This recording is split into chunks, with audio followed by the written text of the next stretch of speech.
Welcome back to PulsePoint Media.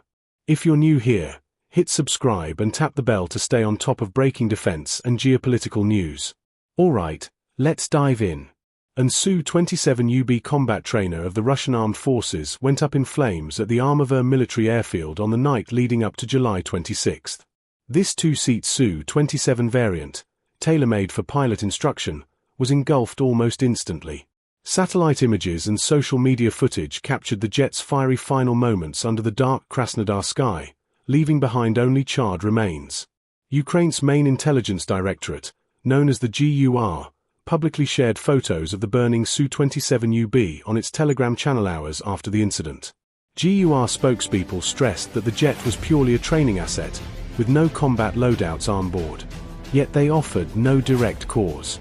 As of now, the Kremlin has stayed silent on what sparked the conflagration. Local residents near Armavir reported a sudden disruption of mobile and radio signals as the fire raged through the night. Eyewitnesses described an eerie calm followed by bursts of static before all communications went dark. Emergency crews arrived too late to save the jet. At this point, no casualties have been confirmed, and it remains unclear if anyone was injured. Official Russian channels have yet to acknowledge the loss of the Su-27UB or provide details on its fate. The Defense Ministry has not released a statement, and local military spokesmen have declined to comment. In the absence of any formal explanation, speculation ranges from technical failure to sabotage, but no evidence has been presented to confirm any theory. In other developments, a chilling radio intercept exposes severe cruelty within Russia's military ranks. Intelligence revealed that a commander in the 155th Separate Guards Marine Brigade ordered the execution of his own wounded soldiers during frontline operations. The recorded transcript leaves little doubt about the lengths some leaders will go to maintain discipline. The intercepted message captures the commander's harsh orders in raw audio: "Shoot the fuck out of him. There are no sick people in the Marine Corps. There are the living, and there are the dead." Such language underscores a brutal mindset that equates any weakness with treason and demands absolute compliance under fire. Ukraine's main intelligence directorate published the intercept on social media to highlight a dark side of Russian leadership tactics. According to GUR analysts, execution threats and force discharges are routine methods used to coerce ill or wounded troops back into battle. This draconian approach reflects a wider pattern of human rights abuses documented by multiple sources. The 155th Marine Brigade, part of the Pacific Fleet's naval infantry, has been linked to multiple war crimes since early 2022. During the occupation of Kiev region and other contested areas, brigade soldiers faced accusations of looting, torture, and unlawful killings. Recently, Ukrainian investigators also intercepted orders instructing the beheading of prisoners of war. In a separate operation, Ukraine targeted the brigade's command post in Koronivo, Kursk region, with precision artillery fire. On July 25, a salvo of rockets struck the headquarters, instantly killing at least 10 high-ranking officers. The blow was so precise that senior commanders in adjacent buildings had no time to react.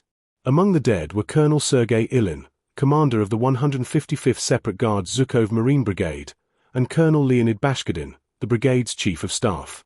Most senior service heads and their assistants were also wiped out. Ukrainian officials estimate roughly 20 officers and NCOs killed and another 30 personnel wounded. With both the brigade's leadership and its strike group effectively eliminated, Russian forces in this sector lost cohesion. Analysts warn that the loss of centralized command and control could stall Moscow's offensive for weeks. Ground troops, cut off from orders, have been forced to dig in and await new directives. This incident follows a striking pattern. On February 27, 2024, Brigade Commander Mark Gudkov organized an award ceremony for his top soldiers in Olenivka, Donetsk region. He lined them up on a parade ground with full visibility. Ukraine's GUR then directed HIMARS rockets onto the formation, killing 19 occupiers and wounding 12, including Gudkov. Commander Gudkov, 42, was personally appointed to lead the 155th by President Vladimir Putin in March 2025. He was among the wounded at Olenivka but survived.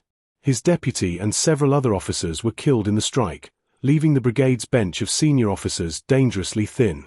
Shifting focus northward to the Sumy region, geolocated footage from July 23 shows Russian units advancing south of Yablanovka. Simultaneously, pro-Kremlin channels report progress east of Sadki. These gains represent Moscow's attempts to secure a buffer zone along Ukraine's northeastern border. Analysts at the Institute for the Study of War confirm fierce clashes around Unikovka and Kondratovka. Ukrainian forces reportedly counterattacked near Andreevka, halting Russian pressure.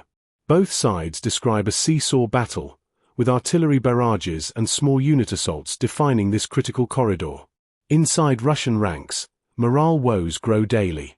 A separate radio intercept from the northern group lamented heavy casualties caused by hastily laid minefields in the Kursk region.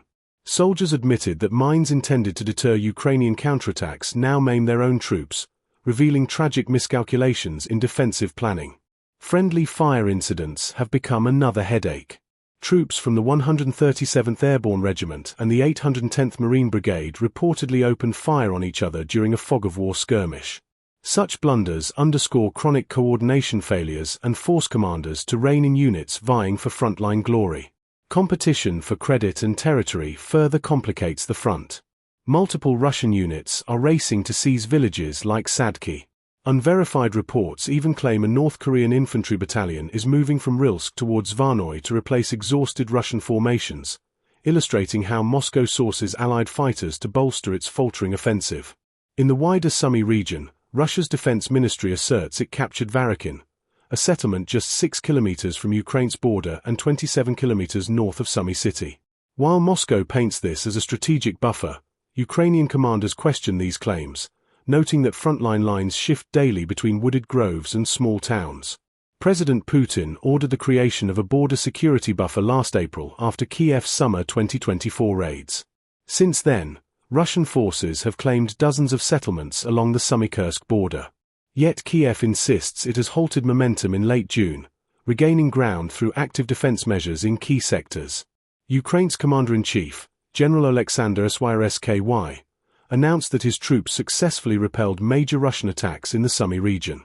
He highlighted Ukrainian advances and the restoration of positions lost months earlier. Active defense tactics, including rapid counterattacks and entrenched artillery support, have proven decisive in holding border areas. As both sides entrench and counter, the Sumy front remains fluid. Small territorial gains are matched by swift counterstrikes, and artillery duels continue to crackle across open fields and forest edges. This grinding warfare underscores the high stakes for both Kiev and Moscow in this contested borderland.